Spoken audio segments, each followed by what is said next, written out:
WIBTA if I told my late wife's family that she cheated on me? Anna, my late wife, died in a car accident. Person lost control of their car and ran her over and she passed away immediately. We were both 26 at the time. It was 4 years ago, right before the pandemic. We were having a bad time as a couple. She was extremely jealous of me and also very protective of her phone. Shortly after her death, I found out I had STD, and surprise surprise she was cheating on me. On the day she passed, a guy we went to college and was kind of friends with, sent her messages, asking for pictures of their last encounter and the way he talked. It seemed like it was recent, and it seemed that they talked often. I was able to get in her phone and laptop, as she didn't change her passwords because she would always ask to check my phone and I would ask for hers back, so I had the password. There wasn't much because she deleted everything or hid it very well, but the most recent messages, she obviously couldn't delete them, so everything that came after her death was still there. While looking for the pictures he asked for, I found pictures of her and him in a.rar deep in a random place at her work folders, at her laptop. In one of them she had short hair, which she only had right after we got engaged. So she was with him for at least 3 years out of our 6 years together. Also, found pictures of 2 other guys, but I have no idea who they are and there was no messages from either of them anywhere. I messaged the friend and told him that I knew, told him about the STD, and that I won't reveal it to anyone and want it to be kept a secret forever. I asked him if anyone else knew and he said that his ex knew, but he would talk to her. I decided that for the sake of her parents and siblings, would pretend she was a great person and let them have their beautiful memories with her. Anna's older brother Thomas, 34M, is a good friend of mine to this day. I would even go as far to say we are best friends. After 2 years of my wife's passing, I was ready to date again. Thomas said that he knew the perfect girl for me, he just wanted me to be sure I was ready for something serious before introducing each other. It was his sister-in-law, Laura, 27F. We knew each other only superficially, but never really talked before our first date. I fell for her quick and hard. We started dating and about 3 months in we were already telling each other I love yous and I told her I was going to marry her.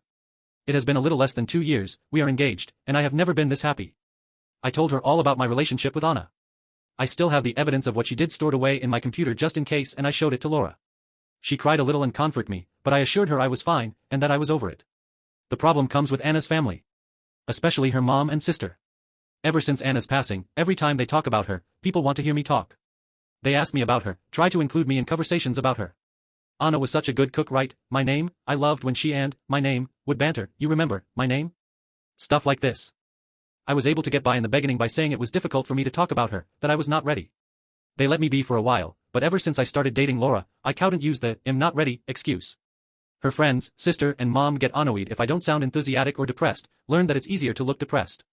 Also, if I talk about Anna in any way that isn't portraying her as an angel that came down to earth to bless us with her presence, I get side-eyed. Thankfully Thomas and her father are great guys and don't push me too hard on this. Her dad is always thankful that I attend their family gatherings, as we like to talk about our field of work, he always says he considers me a son. Her mom and sister though, they get pissy if I try to dodge the topic of Anna and the sister even said it out loud once that it's obvious that I didn't love Anna. She apologized after, but I mean, she isn't wrong, by the end I didn't, and sure as hell don't now. Look, I'm over what happened, I don't feel hate for Anna anymore. I sometimes catch myself wishing she was alive just so I didn't have to pretend anymore, but also because her death was a tragedy, a lot of people loved her. Her friends organize a reunion for her birthday and those are incredibly hard, and even though I know her AP will be there, I go because I know how much she meant to those people. But this is all starting to get to me because it's affecting Laura. I can't say I love her in front of these people, I can't even hug her and Anna's sister gets all moody. Her best friend stopped speaking to Laura, they were also friends.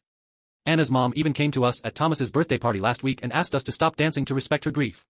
She also contacted my mom and Laura's parents to say that she was incredibly disappointed that I proposed to Laura so soon, saying that we are moving too fast. It's been 4 years, even if she wasn't a cheater, more than enough time has passed. I'm just over it and am seriously considering telling all of them what happened, just to get the weight of my back. WIBTA if I did this?